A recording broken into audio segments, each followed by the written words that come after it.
Esta historia fue enterrada durante 140 años porque enseña algo que los poderosos siempre han temido: cómo las mujeres pueden organizar resistencia que ningún ejército logra destruir. Es ficción basada en hechos reales. Es entretenimiento que educa. Es el pasado que explica el presente. Presten atención a los detalles que fueron minuciosamente colocados en esta historia para enriquecerlos culturalmente. La prometida de Victorio. La mujer que transformó el duelo en hogar. Chihuahua, México. Septiembre de 1880. Si no regreso, planta algo donde mi memoria pueda florecer. Fueron las últimas palabras que Victorio le dijo a Nahilla antes de partir hacia lo que sería su último combate. Ella tocó su rostro, sintiendo las cicatrices de tantas batallas, y respondió: «Siempre regresas». Pero esta vez se equivocaba. El gran jefe apache montó su caballo bajo la luna creciente, y su silueta se desvaneció entre las montañas como una sombra que el destino ya había marcado. Nahilla permaneció en el promontorio rocoso hasta que el último eco de los cascos se perdió en el viento del desierto. La noche era fría, como siempre en las alturas de la Sierra Madre. Las estrellas brillaban con esa intensidad que solo existe en el desierto, lejos de cualquier luz humana. Nahilla envolvió su rebozo más fuertemente alrededor de sus hombros y cerró los ojos, tratando de grabar en su memoria cada detalle de ese momento. El olor a salvia en el aire, el sonido distante de los coyotes, la sensación de los dedos de Victorio entrelazados con los suyos. No sabía que acababa de despedirse del último gran líder libre de su pueblo.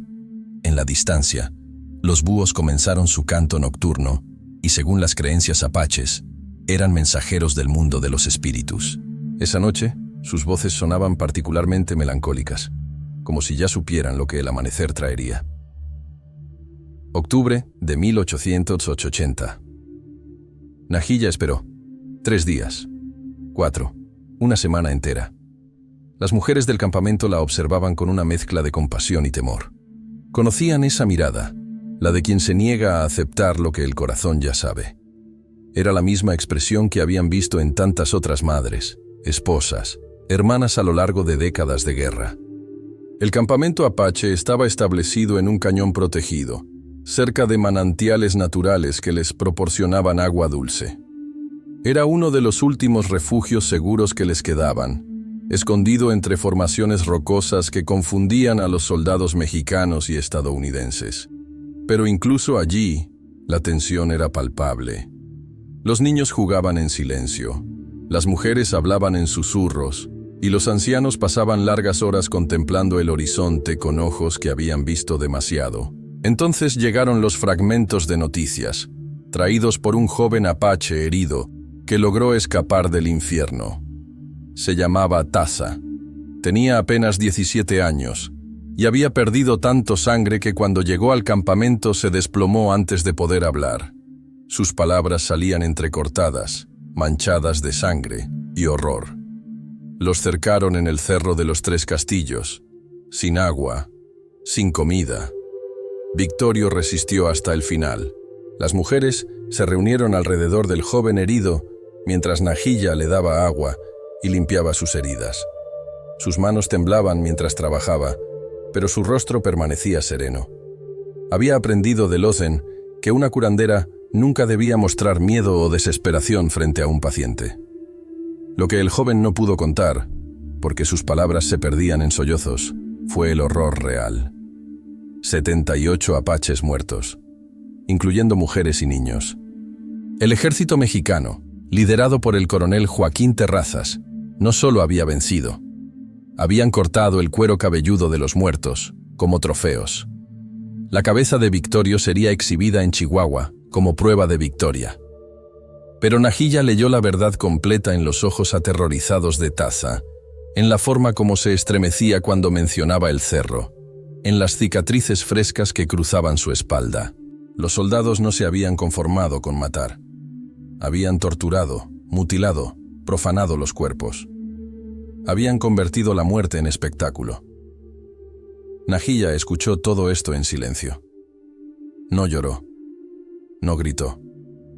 Sus manos se cerraron lentamente hasta formar puños, y sus nudillos se volvieron blancos como huesos secos. Solo susurró: «Ahora entiendo lo que quisiste decir». Esa noche, mientras el campamento dormitaba inquieto y Tasa deliraba con fiebre, Nahilla subió a la montaña más alta y clavó su mirada en las estrellas. No rezó por el alma de Victorio. Los apaches no temían a la muerte, pero sí le pidió al Gran Espíritu que le mostrara cómo hacer florecer la memoria de un guerrero en tierra regada con sangre. El viento nocturno llevaba el aroma de las plantas del desierto, creosota, ocotillo, nopal. Eran olores que asociaba con la libertad, con las largas cabalgatas junto a Victorio por territorios que una vez fueron completamente suyos. Ahora, ese mismo viento parecía susurrar nombres de muertos. La respuesta llegaría, pero no como ella esperaba. Al amanecer, cuando regresó al campamento, encontró que Tasa había muerto durante la noche. Sus últimas palabras, según le dijeron las mujeres que lo cuidaban, fueron: «Díganle a Nahilla que Victorio dijo que las mujeres son el futuro». Nahilla sintió que algo se quebraba definitivamente en su interior. No era solo dolor por la pérdida, era la comprensión súbita de que su vida, tal como la había conocido, había terminado para siempre. Flashback, 2 años antes. Para entender quién se convertiría en Nahilla, debemos regresar en el tiempo. Ella no era solo la prometida de Victorio, era discípula de Lozen, la legendaria hermana del jefe. Lozen era una mujer única entre los apaches, guerrera, curandera y profetisa. Se decía que podía sentir la dirección de los enemigos extendiendo las manos al cielo. Los propios guerreros la llamaban nuestra fuerza sagrada. Tenía la peculiar habilidad de detectar la presencia de soldados a kilómetros de distancia, y su consejo era buscado tanto en asuntos de guerra como en cuestiones espirituales. La tierra necesita semillas, no solo lanzas, le había dicho Lozen a Nahilla durante un entrenamiento en las montañas Mogollón.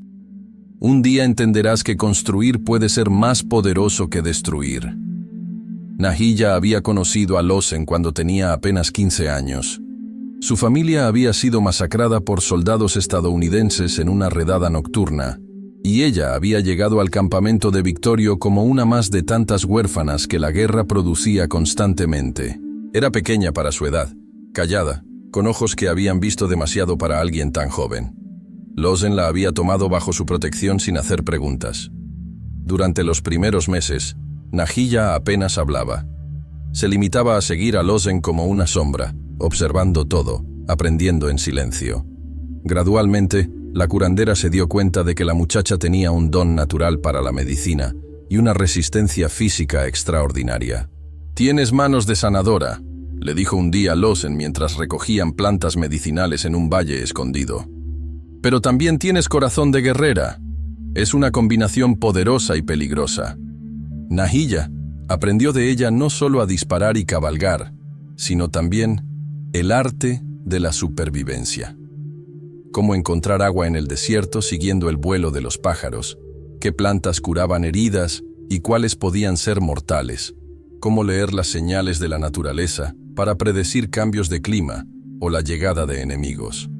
Más importante, aprendió que una mujer apache podía ser tan fuerte como cualquier guerrero.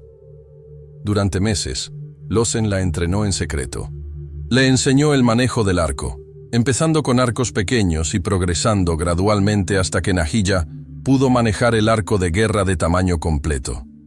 Le enseñó la danza de la guerra, los movimientos rituales que preparaban el espíritu para el combate y honraban a los antepasados guerreros. Le enseñó los rituales de curación, las canciones sagradas que acompañaban la aplicación de medicina, la forma correcta de recolectar plantas sin dañar su esencia espiritual. Pero sobre todo, le transmitió algo más valioso, la comprensión de que la verdadera fortaleza no residía en la capacidad de matar, sino en la de preservar la vida. Los hombres luchan por territorio, le decía Lozen mientras practicaban tiro con arco al amanecer, cuando el aire del desierto estaba fresco y las flechas volaban más rectas. Las mujeres luchamos por el futuro. Las lecciones de Lawson no se limitaban a habilidades prácticas.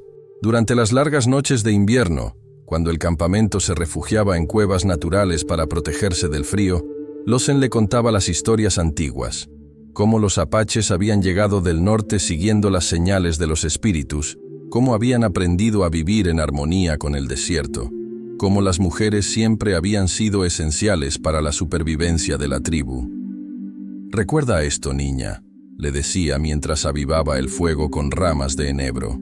«Los soldados pueden quemar nuestros campamentos, pueden matar a nuestros guerreros, pueden forzarnos a vivir en reservaciones, pero mientras una mujer apache recuerde nuestras historias, nuestro pueblo seguirá vivo».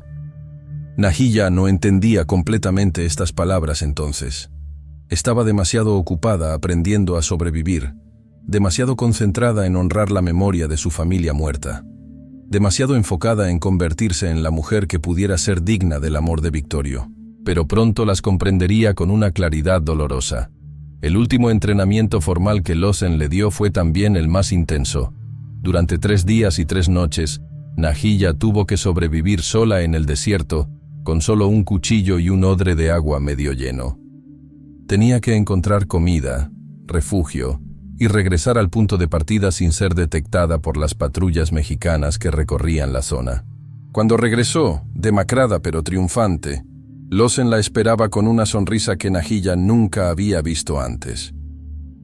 «Ya no eres mi estudiante», le dijo. «Ahora eres mi hermana». Esa noche, Lawson le regaló su propio cuchillo de caza, una hoja de acero que había pertenecido a su madre y a la madre de su madre.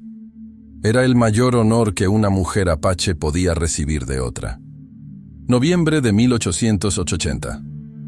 Después de la muerte de Victorio, Nahilla se sentía como si estuviera caminando en un sueño extraño, donde todo era familiar pero nada tenía sentido. El campamento continuaba con sus rutinas diarias, pero había un vacío palpable donde antes estaba la presencia dominante del gran jefe. Los guerreros restantes miraban hacia el horizonte con incertidumbre. Algunos hablaban de rendirse y buscar refugio en las reservaciones estadounidenses. Otros planeaban venganza suicida contra las tropas mexicanas, pero todos parecían perdidos sin el liderazgo de Victorio. Fue entonces cuando Nahilla recordó las conrutas secretas que él utilizaba. El gran líder nunca enfrentaba enemigos superiores en campo abierto. Su genialidad residía en las tácticas de guerrilla. Emboscadas nocturnas, senderos ocultos en las montañas, ataques rápidos y retiradas fantasma. Durante los 5 años que habían estado prometidos, Victorio había compartido con ella secretos que no conocían ni sus lugartenientes más cercanos. No por desconfianza hacia sus hombres, sino porque entendía que el conocimiento distribuido era conocimiento que podía sobrevivir incluso si él moría. Victorio le había mostrado un mapa sagrado, no de papel, sino de símbolos grabados en piedras, a lo largo de cañones secretos. Estos símbolos no eran aleatorios, seguían un patrón ancestral que se remontaba a los primeros apaches que habían llegado a estas tierras. Cada símbolo indicaba una dirección, una distancia, un recurso disponible: agua, refugio, plantas comestibles, cuevas defensibles. «Este conocimiento es más valioso que todo el oro de México», le había dicho mientras le enseñaba a leer las piedras durante una de sus expediciones secretas. «Un ejército puede ser derrotado en una batalla, pero quien conoce estos caminos nunca puede ser completamente vencido». La red de escape era conocida solo por los más cercanos. Lawson, 2 o 3 guerreros de confianza, y ahora Nahilla. Era su seguro de vida, su última carta en caso de que todo lo demás fallara. «Si algún día necesitas desaparecer del mundo, sigue las piedras pintadas», le había dicho, tocando gentilmente una roca con símbolos casi imperceptibles grabados en su superficie. «Te llevarán a lugares donde ningún soldado podrá encontrarte». Ahora, huyendo de los soldados que cazaban sobrevivientes con la ferocidad de perros de presa, Nahilla siguió exactamente ese camino.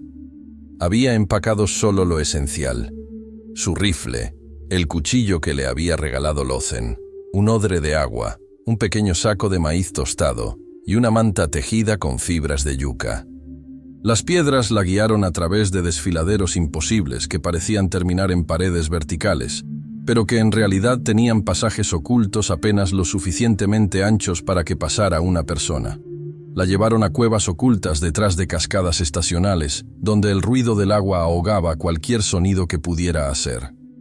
La condujeron por valles que no aparecían en ningún mapa militar, porque estaban ocultos entre formaciones rocosas que desde lejos parecían montañas sólidas. Durante días caminó sola, deteniéndose solo cuando la oscuridad hacía imposible continuar con seguridad. Sus pies descalzos encontraban apoyo donde otros habrían resbalado. Sus ojos leían el terreno como un libro ancestral, detectando peligros y oportunidades que permanecían invisibles para miradas no entrenadas. Pero lo más extraordinario era cómo su cuerpo se adaptaba automáticamente a las demandas del viaje. La respiración se ajustaba a la altitud. Los músculos encontraban ritmos eficientes. La mente entraba en un estado de alerta relajada que le permitía procesar información constantemente sin agotarse. Y descubrió que no estaba sola. En el tercer día de caminata, encontró huellas frescas, siguiendo la misma ruta que ella había tomado. No eran huellas de soldados. Estos pies conocían el terreno, se movían con la confianza de quien sabía exactamente dónde iba. Después, encontró restos de una hoguera aún humeante, cuidadosamente oculta en una grieta entre rocas, donde el humo se dispersaría antes de ser visible desde la distancia. Alguien más conocía el camino secreto de Victorio. Alguien más había recibido el mismo conocimiento que ella. O tal vez, alguien. La revelación la golpeó como un rayo. Victorio no le había enseñado las rutas secretas solo a ella. En su sabiduría, había compartido fragmentos de conocimiento con diferentes personas, asegurándose de que si algo le pasaba, otros podrían encontrar los caminos hacia la seguridad. Era su última estrategia, su regalo final a su pueblo. Una red de supervivencia que funcionaría incluso después de su muerte. Diciembre de 1880. Al final del primer sendero secreto, Nahilla encontró a Itzel, una mujer maya apache con 3 niños huérfanos. Sus ojos reflejaban el mismo vacío que Nahilla sentía, pero también una determinación férrea que reconoció inmediatamente. Había perdido a su esposo en el mismo masacre que se llevó a Victorio. Itzel tenía la piel más oscura que la mayoría de los apaches, herencia de una abuela maya que había llegado al norte huyendo de la guerra de castas en Yucatán. Esta mezcla de sangres le había dado una perspectiva única sobre la supervivencia. Conocía tanto las técnicas de supervivencia en el desierto como los secretos de la selva tropical. Sus 3 niños, 2 niñas y un niño, tenían entre 6 y 12 años, y todos mostraban la resistencia silenciosa de quienes habían crecido demasiado rápido. Te estaba esperando. Fueron las primeras palabras de Itzel cuando vio aparecer a Nahilla entre las rocas. Soñé contigo hace 3 noches. Una mujer me dijo en sueños que vendría alguien que conocía el camino de las piedras pintadas. En la segunda ruta esperaba Aiyana, una joven cuyo marido había muerto en el cerro. Llevaba en su vientre a un niño que nunca conocería a su padre, y sus manos temblaban constantemente, pero mantenía su rifle limpio y listo.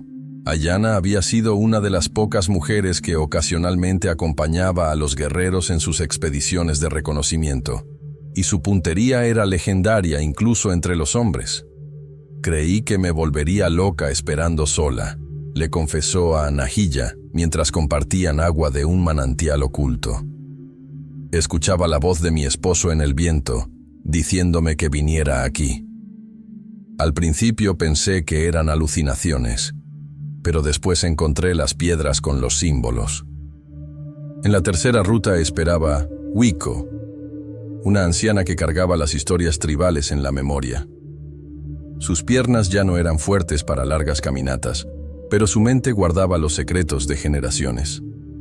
Era una de las pocas personas vivas que recordaba cómo era la vida antes de que llegaran los soldados, cuando los apaches controlaban territorios que se extendían desde Arizona hasta el sur de México. Victorio vino a mí en sueños la noche que murió. le dijo Wiko a Nahilla con voz temblorosa pero clara. Me dijo, abuela, las mujeres deben conservar lo que los hombres no pudieron proteger.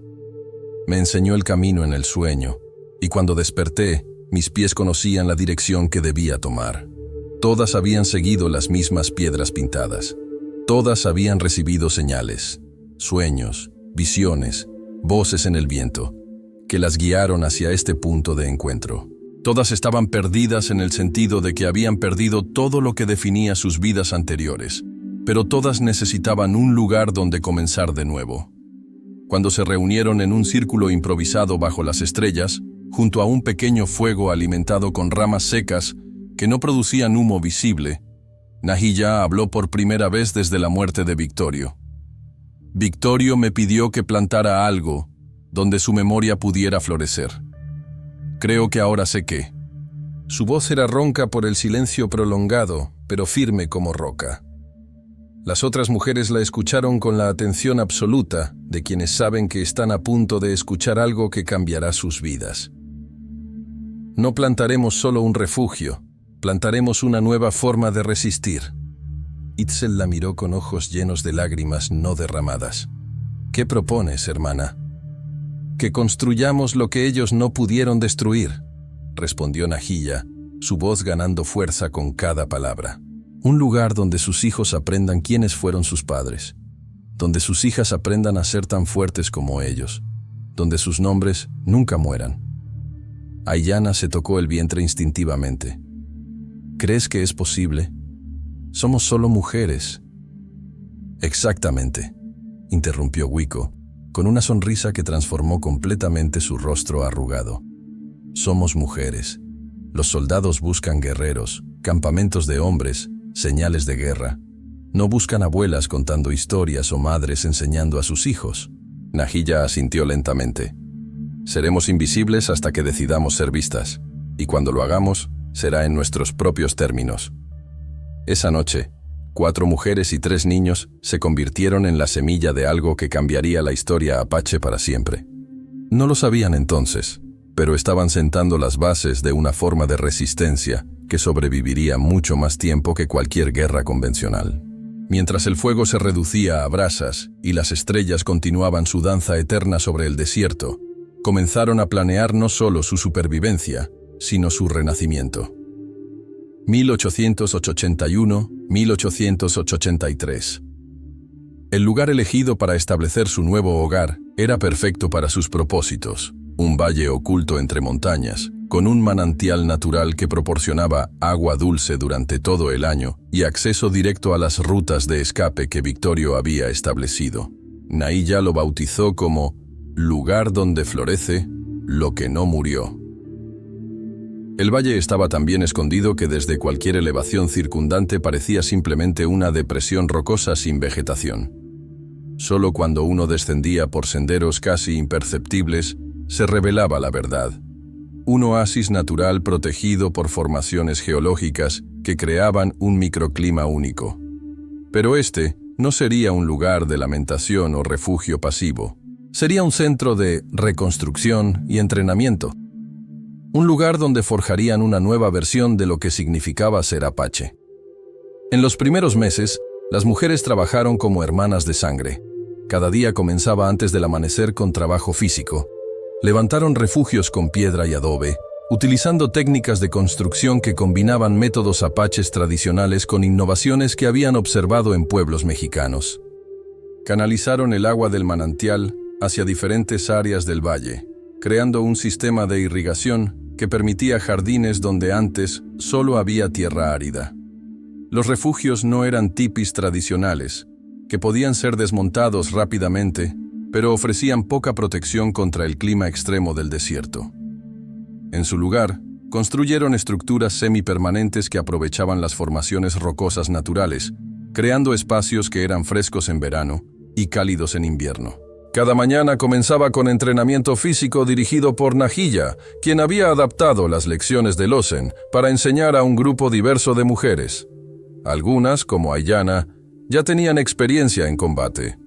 Otras, como algunas de las refugiadas que comenzaron a llegar gradualmente, nunca habían sostenido un arma en sus vidas. Lo que Nahilla enseñó a las mujeres. Tiro con arco y rifle. Utilizando las técnicas aprendidas de Lawson, comenzaban con arcos pequeños y blancos cercanos, progresando gradualmente hasta poder acertar a objetos del tamaño de un corazón humano a 100 metros de distancia. Con los rifles, aprendieron no solo a disparar con precisión, sino a mantener las armas, fabricar munición cuando fuera posible y conservar pólvora y plomo. Combate cuerpo a cuerpo, con cuchillos tradicionales y armas improvisadas. Nahilla había desarrollado un sistema de lucha que aprovechaba la menor estatura y peso de las mujeres, convirtiendo esas aparentes desventajas en fortalezas a través de velocidad, flexibilidad y técnicas de desarme. Equitación militar. Toda mujer tenía que saber cabalgar como guerrera, no solo como transporte. Esto incluía disparar desde el caballo en movimiento, controlar el animal con las rodillas mientras usaban ambas manos para el combate, y técnicas para cabalgar largas distancias sin agotar al animal. Medicina tribal. Usar plantas locales para curar heridas y enfermedades. Esto era especialmente crucial porque no tenían acceso a médicos occidentales. Aprendieron a identificar, recolectar, preparar y aplicar docenas de plantas medicinales diferentes. Caza y rastreo. Para que nunca dependieran de nadie para alimentarse. Esto incluía cazar con arco para no alertar a posibles enemigos con el sonido de disparos, rastrear animales heridos, preservar carne y cazar de noche cuando era necesario. Las historias sagradas. Cada mujer debía saber contar la historia de Victorio, Lawson y los grandes líderes apaches, asegurando que esta información cultural sobreviviera incluso si se perdían otros registros. No somos viudas, decía Nahilla durante los entrenamientos matutinos, mientras las mujeres practicaban movimientos de combate en formación. Somos las guardianas de la memoria. Los niños crecían de manera diferente a como habrían crecido en el mundo anterior. Las divisiones tradicionales de género se volvieron más fluidas por necesidad. Las niñas aprendían a cazar junto con los varones, desarrollando la fuerza y habilidades que antes se consideraban exclusivamente masculinas. Los muchachos aprendían medicina junto con las niñas, desarrollando la paciencia y sensibilidad que tradicionalmente se asociaba con las mujeres. Todos aprendían que la supervivencia no dependía del género, sino del conocimiento y la determinación. Era una revolución silenciosa en las normas sociales apaches, nacida de la necesidad práctica, pero con implicaciones profundas para el futuro. Gradualmente, otras mujeres comenzaron a llegar. Algunas venían solas, siguiendo rumores de un lugar seguro que se extendían a través de redes de comunicación informales entre refugiados apaches. Otras llegaban con grupos familiares completos. Ancianos que ya no podían seguir el ritmo de la vida nómada, huérfanos sin otro lugar a donde ir, heridos que necesitaban tiempo para recuperarse. La aldea crecía como un organismo vivo, adaptándose constantemente a cada nueva necesidad. Cuando llegaron ancianos, construyeron espacios especiales que ofrecían mayor comodidad y protección. Cuando llegaron huérfanos, establecieron sistemas de cuidado colectivo donde todas las mujeres compartían la responsabilidad de crianza. Durante las tardes, después del entrenamiento y el trabajo físico, se reunían alrededor del fuego para compartir historias. Estas no eran solo sesiones de entretenimiento, eran clases de historia, filosofía y estrategia. Wiko contaba las historias antiguas, pero Nahilla y las otras mujeres también comenzaron a crear nuevas historias. Relatos de su viaje hasta el valle, lecciones aprendidas de errores y éxitos, visiones para el futuro. 1884. Para el cuarto año, la aldea secreta había crecido considerablemente. 47 mujeres, 23 niños, 8 ancianos. Ya no era simplemente un refugio, se había convertido en una comunidad funcional con su propia economía, gobierno y cultura. Las historias de la Villa Fantasma comenzaron a extenderse entre las tropas mexicanas y estadounidenses. Los informes eran contradictorios y confusos. Algunos soldados hablaban de avistamientos de mujeres armadas que desaparecían como humo cuando se les acercaba. Otros reportaban señales de humo que no seguían ningún patrón conocido. Comerciantes mexicanos susurraban sobre una ciudad de Amazonas en algún lugar de la Sierra Madre. Un capitán mexicano llamado Rodríguez decidió investigar personalmente estos rumores con 30 soldados escogidos. Era un veterano de 15 años en las guerras contra los apaches, conocido tanto por su crueldad eficiente como por su inteligencia táctica. Había participado en varias masacres, incluyendo algunas que no aparecían en registros oficiales. Rodríguez había desarrollado métodos particulares para lidiar con los apaches. Entendía que eran maestros de la guerra de guerrillas, así que había aprendido a pensar como ellos. Usaba exploradores nativos comprados con oro y whisky.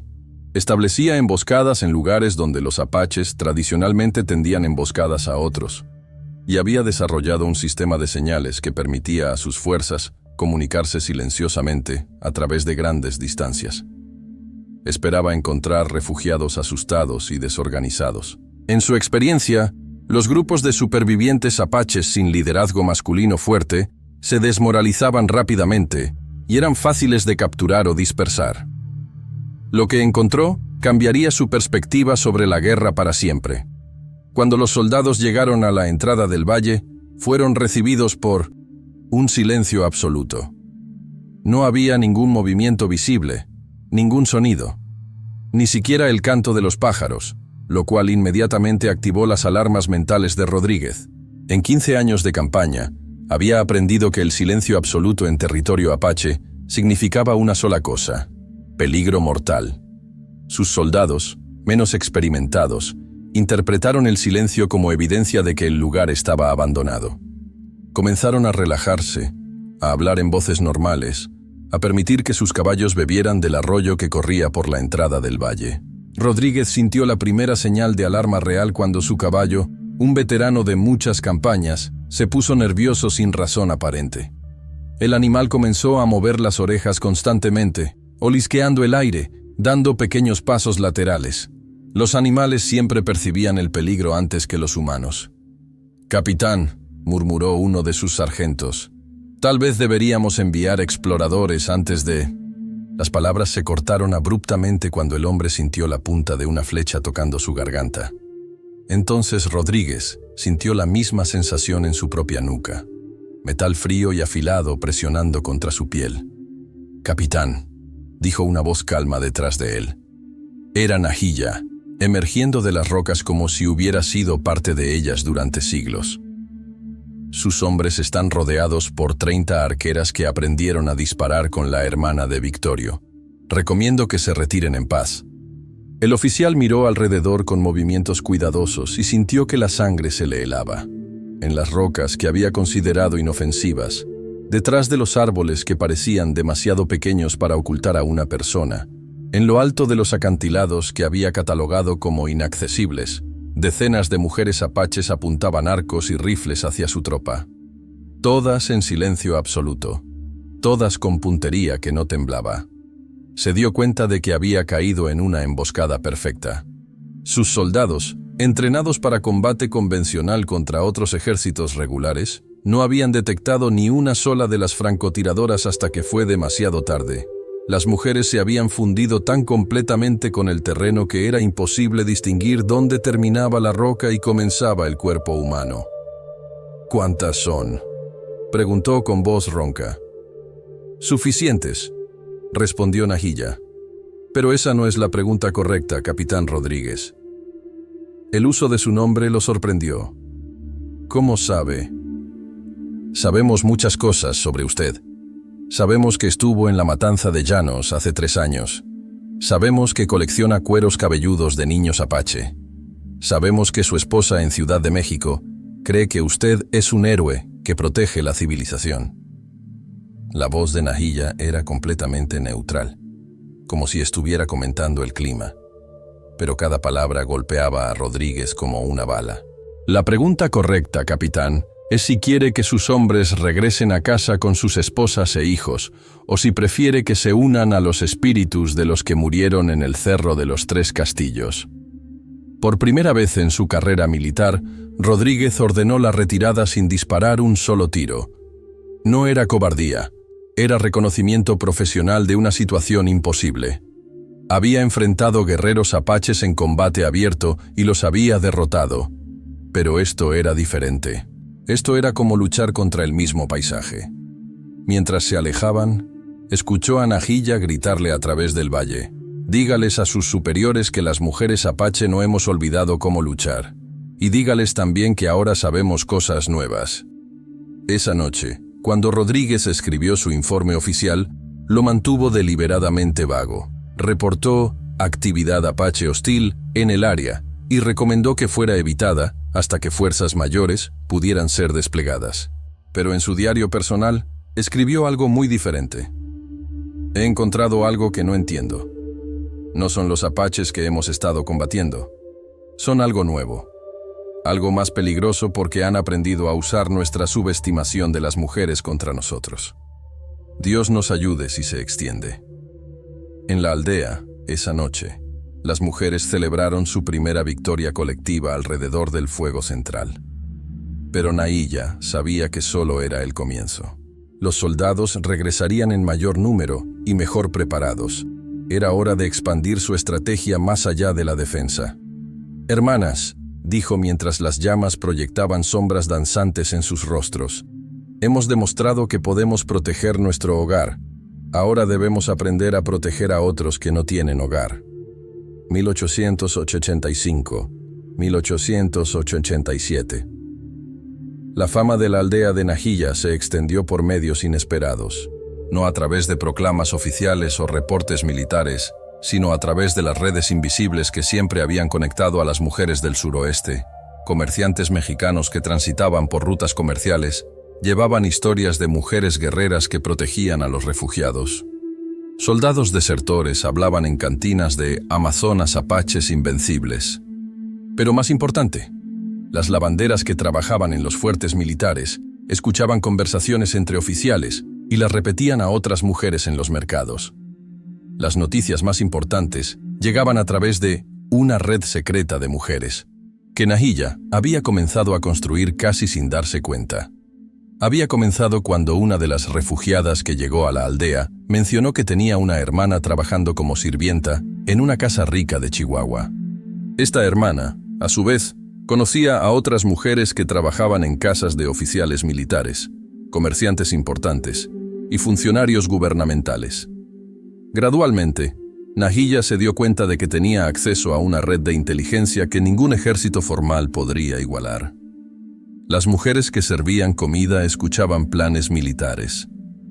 Las que lavaban ropa sabían cuándo los regimientos se estaban preparando para moverse. Las que cuidaban niños en casas de oficiales conocían información sobre rutas de suministro y puntos débiles en las defensas.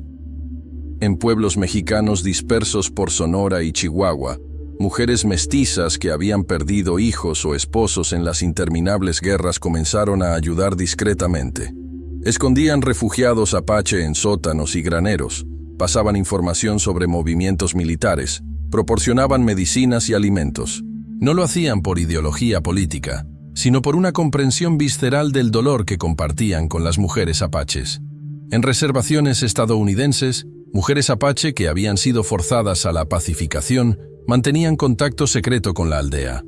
Utilizaban sistemas de comunicación que habían desarrollado para sobrevivir bajo la vigilancia constante de los agentes del gobierno.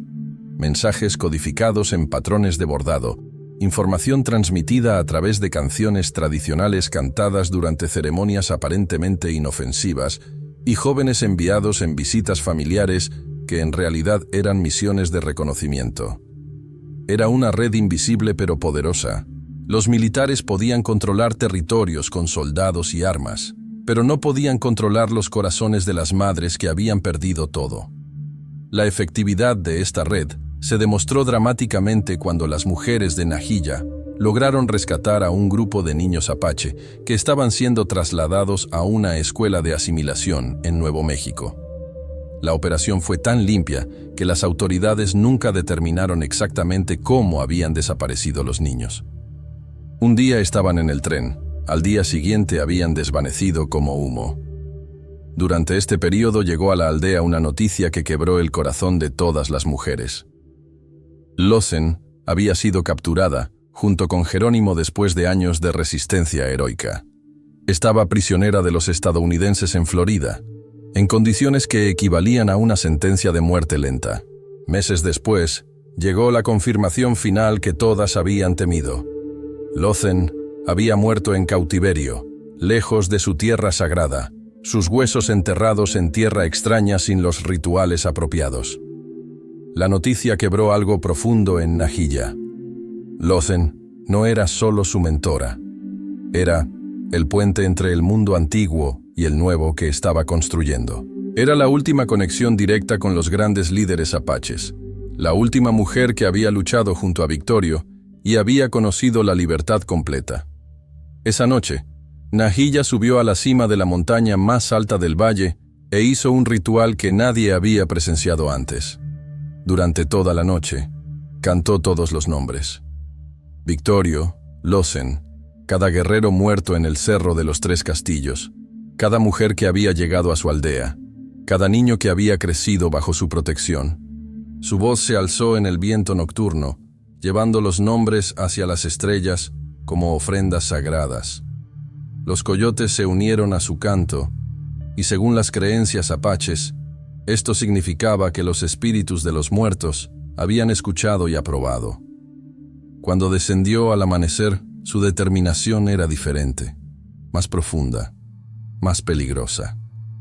Las mujeres que la vieron regresar dijeron después que parecía brillar con una luz interior que no habían visto antes.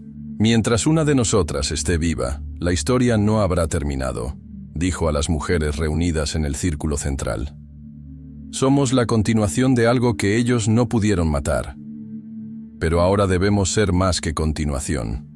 Debemos ser evolución. Ese día, Nahilla anunció cambios fundamentales en la estructura de la aldea. Ya no sería solo un refugio para mujeres apaches. Se convertiría en un centro de entrenamiento para cualquier mujer que hubiera perdido todo a manos de los ejércitos, sin importar su origen étnico. Mexicanas, americanas, otras tribus nativas, todas serían bienvenidas si estaban dispuestas a aprender y contribuir. Los soldados nos han enseñado que no hay diferencia entre una madre apache y una madre mexicana cuando lloran por sus hijos muertos, explicó. Si ellos no ven diferencias para causar dolor, nosotras no veremos diferencias para ofrecer esperanza.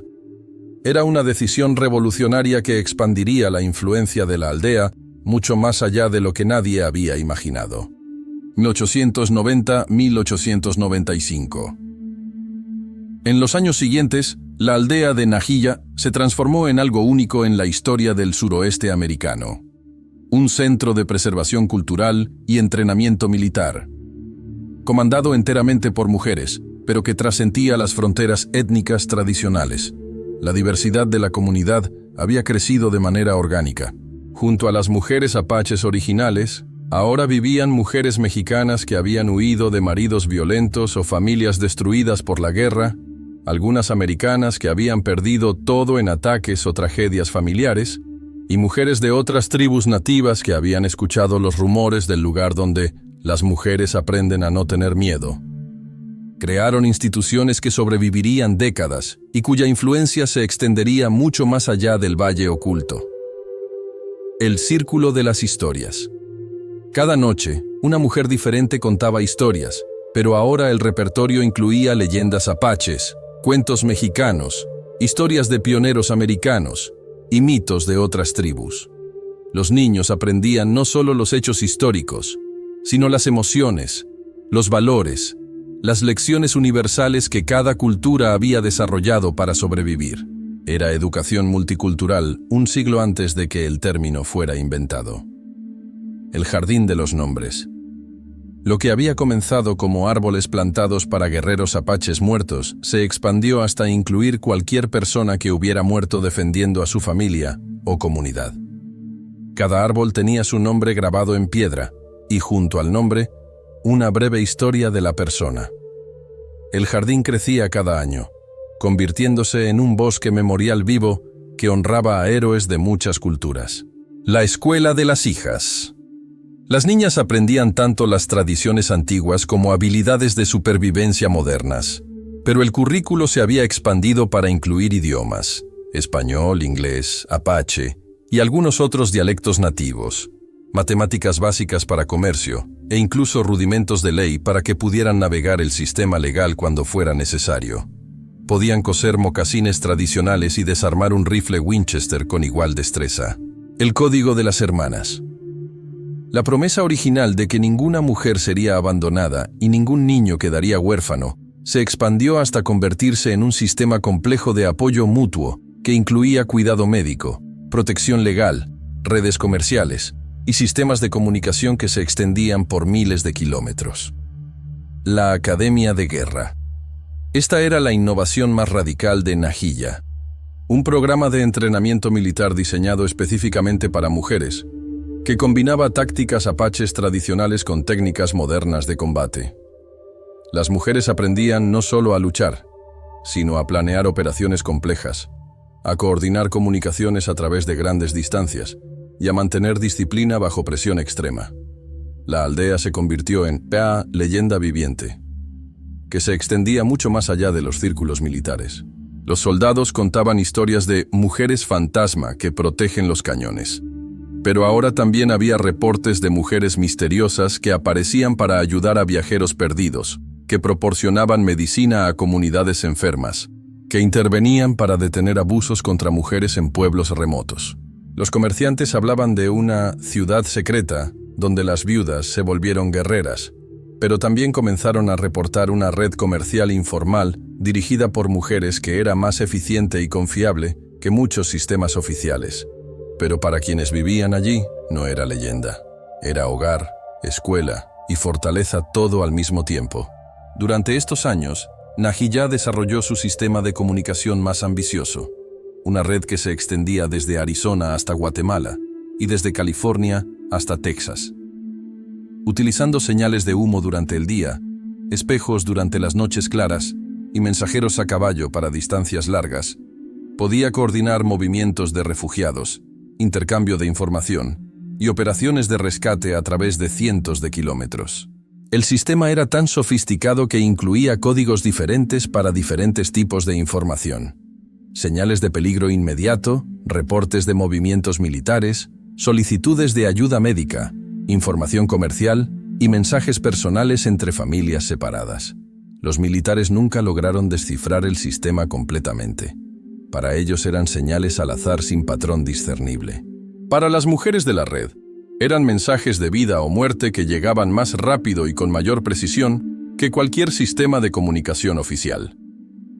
Un general americano escribió en un reporte confidencial: "Es como si las mujeres nativas hubieran desarrollado su propio servicio telegráfico, pero uno que funciona mejor que el nuestro y que no podemos interceptar o interrumpir". Durante este período, Nahilla también estableció protocolos de seguridad extremadamente sofisticados. La ubicación exacta de la aldea principal nunca era conocida por más de 5 personas al mismo tiempo. Las mujeres que entraban y salían seguían rutas diferentes cada vez y nunca viajaban solas. Se establecieron múltiples sitios de refugio secundarios, de manera que si la aldea principal era comprometida, la comunidad podría continuar funcionando. Más importante, Nahilla comenzó a entrenar sucesoras. Seleccionó a 5 mujeres jóvenes que mostraban aptitud especial para liderazgo y las entrenó intensivamente en todos los aspectos de dirigir la comunidad.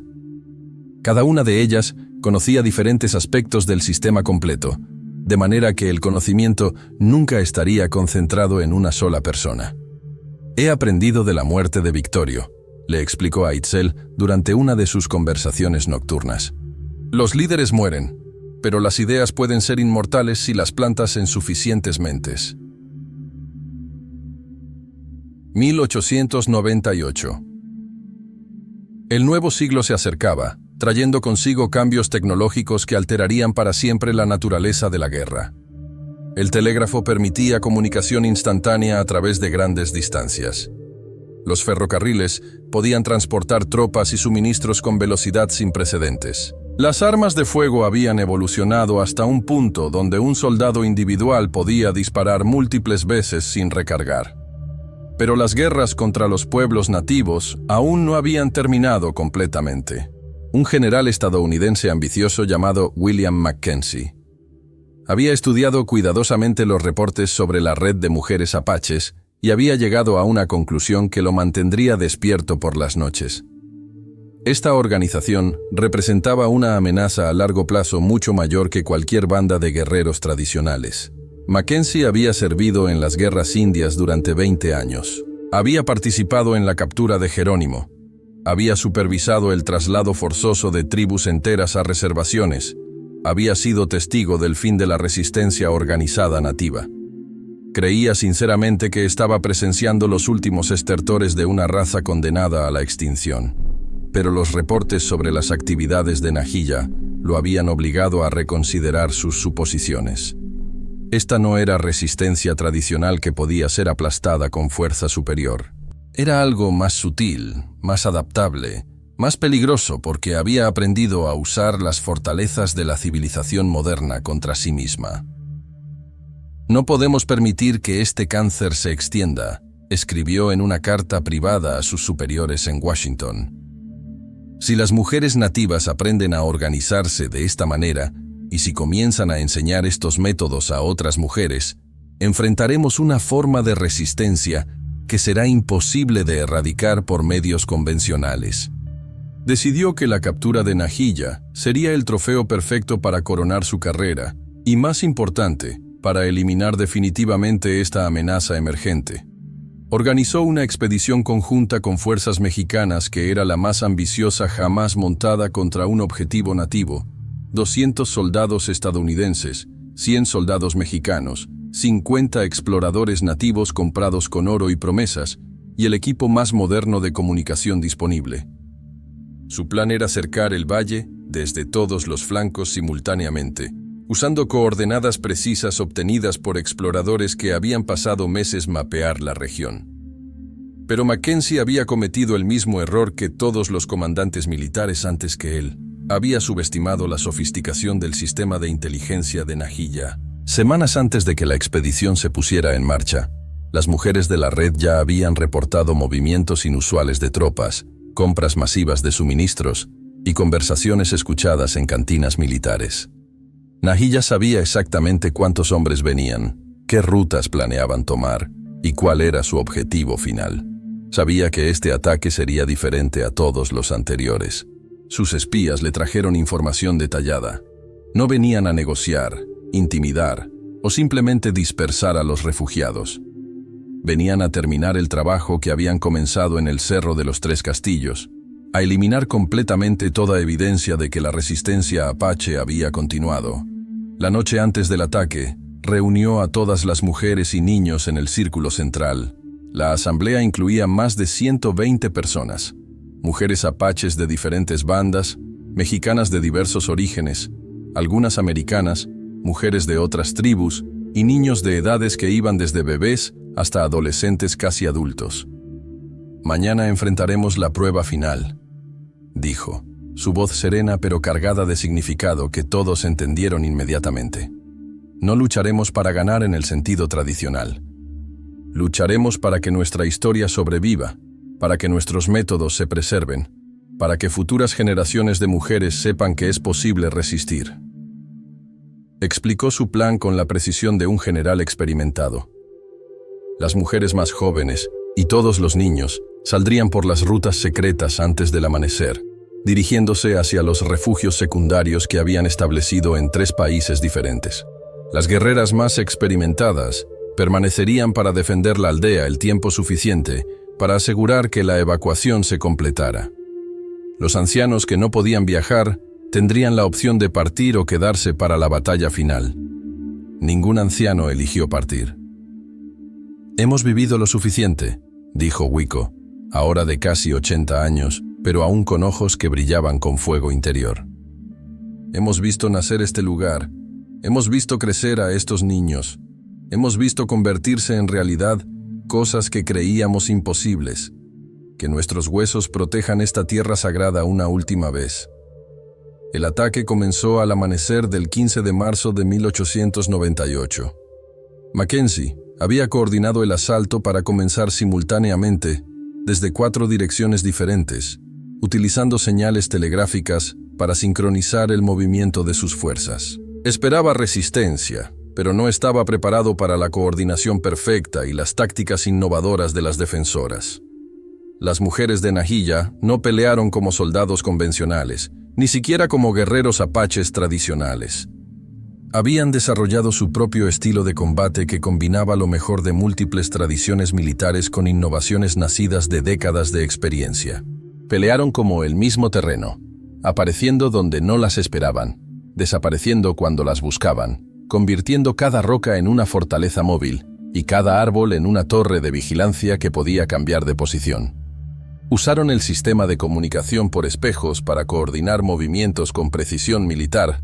Mantuvieron disciplina de fuego que maximizaba el daño mientras conservaba munición, y ejecutaron retiradas tácticas que llevaban a los atacantes hacia emboscadas preparadas. La batalla duró 3 días completos. Mackenzie había planeado una operación de 6 horas. Se encontró luchando contra un enemigo que parecía multiplicarse cada vez que creía haberlo derrotado. El primer día, sus fuerzas avanzaron confiadamente hacia lo que creían era una posición apache tradicional. Se encontraron atacando sombras mientras balas reales llegaban desde direcciones imposibles de predecir. El segundo día, reorganizó sus fuerzas y trató de aplicar tácticas más sofisticadas. Descubrió que las mujeres habían aprendido no solo a contrarrestar cada una de sus maniobras, sino a convertir sus propias fortalezas en debilidades. El tercer día, se dio cuenta de que estaba perdiendo la batalla, a pesar de tener una ventaja numérica de 10-1. Al final, las fuerzas de Mackenzie tomaron el valle, pero fue una victoria pírrica que destruyó su carrera y cambió su perspectiva sobre la guerra para siempre. Habían perdido más de 60 hombres contra un enemigo que nunca pudieron ver claramente, nunca pudieron entender completamente, y nunca pudieron derrotar decisivamente. Y cuando registraron la aldea, encontraron solo estructuras vacías, el jardín memorial intacto y una nota dejada por Nahilla en el círculo central. General Mackenzie, ha tomado nuestras casas, pero no ha capturado nuestros sueños. Ha dispersado nuestros cuerpos, pero no ha quebrado nuestro espíritu. Hemos plantado semillas en lugares que nunca encontrará, y esas semillas crecerán hasta convertirse en bosques que sus nietos no podrán talar. La historia continuará, con o sin nosotros. Las mujeres se habían desvanecido como humo en el viento, llevando consigo todo el conocimiento, todas las técnicas, todas las innovaciones que habían desarrollado durante 2 décadas. Nahilla había cumplido su promesa. La historia sobreviviría, pero ahora en una forma que era imposible de destruir, porque estaba distribuida en cientos de mentes a través de miles de kilómetros. 1901. Cuando Nahilla sintió que su hora se acercaba, había establecido nuevas comunidades secretas en 3 países diferentes y 2 territorios que pronto se convertirían en estados. Sus hijas, como llamaba a las mujeres que había entrenado personalmente, dirigían redes de apoyo que se extendían desde Arizona hasta Guatemala, desde California hasta Texas.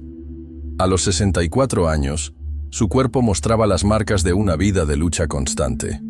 Cicatrices de heridas de bala, manos deformadas por años de trabajo manual intenso, una cojera ligera resultado de una caída durante la batalla final en el valle.